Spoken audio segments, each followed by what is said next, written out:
সাল্লাল্লাহু আলা মুহাম্মাদ সাল্লাল্লাহু আলাইহি। এখানে আমরা জিকির আজকার করছি, এটা বালানা বাদ, কেউ এখানে বেদাত কইলে মানা যাইবনি। এরপরে কিতা হইব এখানে মিলাদ শরীফ হোক, আলহামদুলিল্লাহ। মিলাদ শরীফ বালানি নাবাদ হাদিস শরীফ একটা বানাইতাম নি মিলাদ সংক্রান্ত। অনেকে প্রশ্ন আনেন নবীর দোকানে মিলাদ আসেননি, নবী মিলাদ পড়ছেননি, সাহাবায়ে কেরামে পড়ছেননি। একটা হাদিসের শুধু বাংলা তরজমা সংক্ষিপ্ত সময় ইমাম জালালউদ্দিন সুয়ুতি রাহমাতুল্লাহ আলাইহি হাদিস বর্ণনা করছেন। জালালউদ্দিন সুয়ুতি শুনেন তো, হাফিজে হাদিস, 2 লক্ষ হাদিস জান মুখস্থ আছে। সুবহানাল্লাহ। ইমাম জালালউদ্দিন সুয়ুতি তার কিতাবের মাঝে হাদিস আনছেন আবু দারদা রাদিয়াল্লাহু তাআলা আনহু রিওয়ায়াত। হযরত আমির আনসারী রাদিয়াল্লাহু তাআলা আনহু আল্লাহর নবীর সাহাবী, তান গরো আওলাদ লইয়া, তান পরিবার পরিজন লইয়া আল্লাহর নবীর মিলাদ শরীফের আলোচনা করা।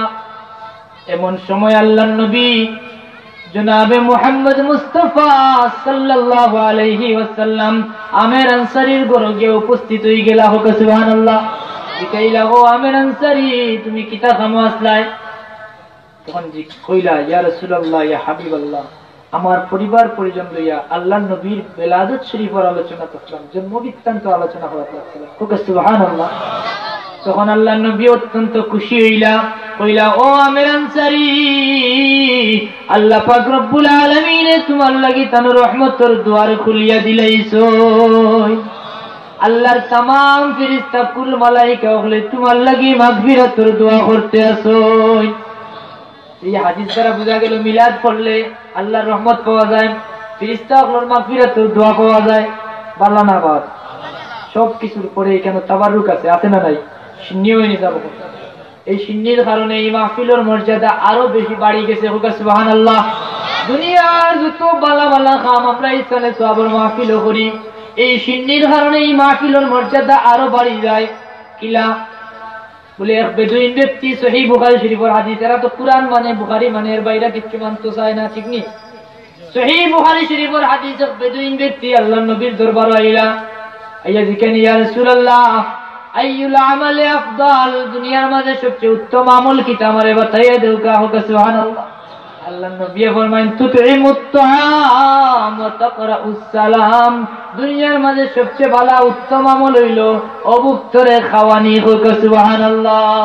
ওয়া তাকরাউস সালাম, এবং সালাম দেওয়া, যারে চিনেন যারে চিনেন না।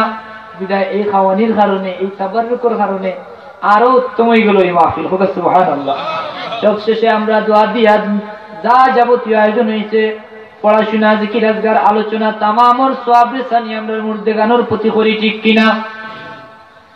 এই সওয়াব রেসানি হাদিসও পাইলাম খন্ড খন্ড ভাবে, দোয়া ও মুখুল ইবাদা বহু কিছু আছে, কিন্তু যারা আখাবির হলোর লাগে দোয়ার ব্যাপারে আল্লাহ রব্বুল আলামিনের প্রশংসা করিয়া আয়াত নাযিল করছেন। হোক সুবহানাল্লাহ।